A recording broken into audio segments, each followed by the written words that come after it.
सोचिए, कयामत का दिन आ गया है। वह दिन जब हर इंसान अपने अच्छे और बुरे कर्मों का हिसाब लेने के लिए खड़ा होता है। आप जानते हैं कौन जन्नत जाएगा और कौन दोज़ख में। लेकिन जो होने वाला है वह आप कभी सोच भी नहीं सकते।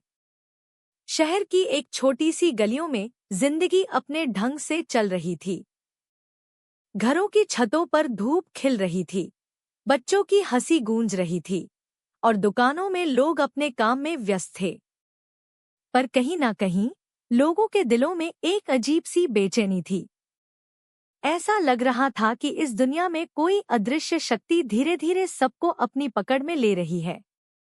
आरिफ एक गरीब लेकिन नेकदिल इंसान था। उसका घर छोटा था, कपड़े पुराने, पर दिल बड़ा। वह हमेशा दूसरों की मदद करता, चाहे पड़ोसी के बच्चों के लिए किताबें लानी हो, बूढ़े लोगों को उनके काम में मदद करनी हो या फिर किसी भूखे को खाना देना हो।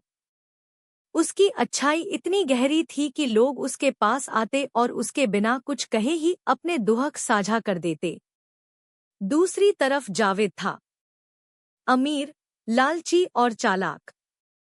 उसके पास बड़ी बड़ी हवेलियां थीं, शानदार गाड़ियां थीं, लेकिन उसका दिल सदा खाली और स्वार्थी था। वह अपने फायदे के लिए किसी को भी धोखा देने में पीछे नहीं हटता।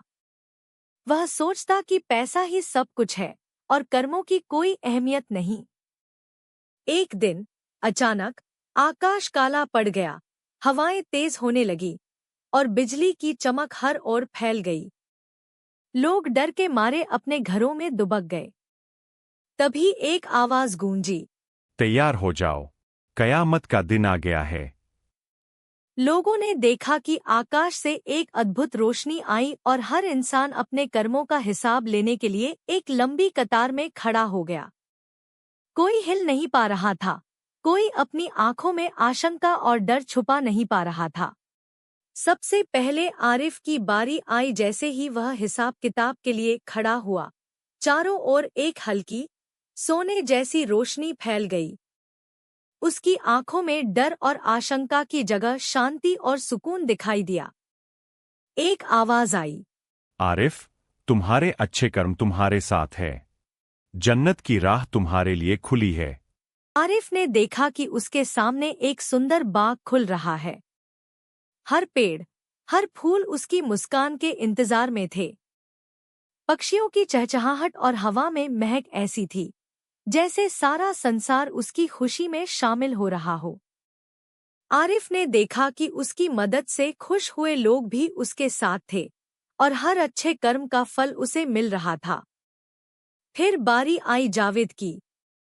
जैसे ही वह हिसाब किताब के लिए खड़ा हुआ, चारों ओर अंधेरा फैल गया। उसकी आंखों में लालच, ईर्ष्या और भय झलक रहे थे। जावेद, तुम्हारे सारे कर्म स्वार्थ और छल के लिए किए गए।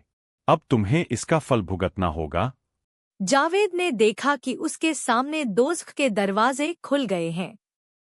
आग की लपटें चारों ओर फैल रही थी, धुआं और चिल्लाहट का शोर कानों में गूंज रहा था। वह रो पड़ा, चिल्लाया, लेकिन अब बहुत देर हो चुकी थी। उसकी दौलत, उसकी हवेलियां, उसकी गाड़ियां कुछ भी काम नहीं आ रही थी। वह महसूस कर रहा था कि असली शक्ति केवल अच्छाई में है और बुराई का फल हमेशा चुकाना पड़ता है। कयामत का दिन सिर्फ फैसले का दिन नहीं था, यह एक चेतावनी भी थी कि अच्छाई का फल कभी नहीं जाता और बुराई का फल चुकाना पड़ता है। आरिफ ने जन्नत की ओर कदम बढ़ाया। हर कदम पर उसकी आत्मा शुद्ध हो रही थी, उसके दिल में एक अजीब सी शांति थी। उसने देखा कि उसके अच्छे कर्मों की वजह से कई लोग भी उसकी तरह सफाई और सच्चाई की ओर बढ़ रहे थे। जावेद, वह दोज़ख की आग में झुलसते हुए अपनी गलती समझ रहा था। उसने महसूस किया कि सिर्फ पैसा और स्वार्थ के पीछे दौड़ने से इंसान अपने आप को खो देता है। और इस तरह कयामत का दिन खत्म हुआ। लेकिन यह कहानी हमें याद दिलाती है कि हमारा हर कर्म हमारे लिए रास्ता बनाता है। अच्छाई चाहे छोटी हो या बड़ी, वह आखिर में हमारे लिए उजाला लेकर आती है, और बुराई चाहे कितनी भी चालाकी से छुपाई जाए, उसका फल हमें चुकाना ही